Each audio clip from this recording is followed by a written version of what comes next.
When I first heard the student mentor cards were getting cut, my first emotion was anger. I am the oldest out of 7 children in my family. When my families found out the drastic news about our student mentor cards being taken away, they were afraid of how much more money they would have to spend and thought about homeschooling. I will be starting college in the fall of 2010, and if they cut the student mentor cards, my parents wouldn't be able to contribute to my college education because they would be too busy working overtime so they could make more money so my siblings could go to school. That ain't right. Every student should be entitled to go to school and learn. If those student mentor cards are gone, those low-income students with one parent or students living in a big family like mine wouldn't be able to have the chance to go to school. Students that go to public school will drop out because they can't afford the ride. The MTA board needs to open their minds and open their ears. The 5 boroughs that are in the New York City area that are going to be cut, the trains and the buses, I don't think it's fair because there's a lot of people that go to work, they go to hospital appointments, and how are they going to get to their appointments? How are they going to get to their jobs? We are ready to cut services, strand thousands, make our commutes longer and more difficult, and make our lives miserable. You spend money on lawsuits trying to deny your workers a pay raise and are now firing station agents, also necessary to our safety. How can you tell your workers we must sacrifice when your upper management lives in the lap of luxury, is apparently immune to layoffs, gets 6-figure salaries, bonuses, housing allowances, and heaven knows how many executive pampering benefits? Sacrifice starts at the top.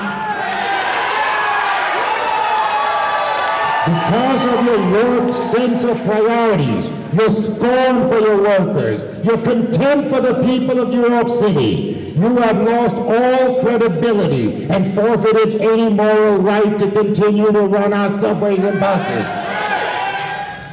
The banks are behind the MTA cuts, according to this new report from the Bail Out the People movement. There's plenty of money for the MTA budget and no need to attack students, the disabled, and elderly. There is no need to wipe out bus service and eliminate whole subway lines. And there is absolutely no need to cut almost 1,000 jobs on the transit system. The real problem is debt service to the banks. The MTA has paid an average of $1 billion a year in interest payments for the past 20 years. This rate has shot up 50% in the last 10 years and is continuing to climb. As the Drum Major Institute for Public Policy says, debt payments are causing the MTA's budget deficits, not rising labor costs.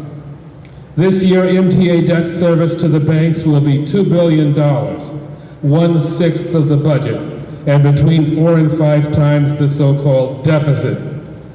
If just 1/4 of the interest could be withheld, that would more than cover the so-called deficit.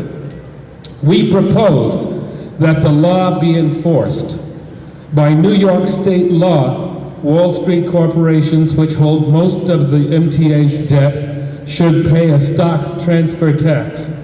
They should also pay a sales tax on buying MTA and other municipal bonds. Everyone pays sales tax except them. This tax would wipe out the entire MTA deficit, as well as all the other cuts being proposed in New York City. But since 1981, the stock transfer tax has been 100% rebated back to the bond buyers. Why? Are they poor? Are they on welfare? Are they suffering? Is this right? We also called for a legal moratorium on debt service payments, and the debts should be renegotiated. We bailed out these banks with our tax dollars, and they hardly pay tax at all.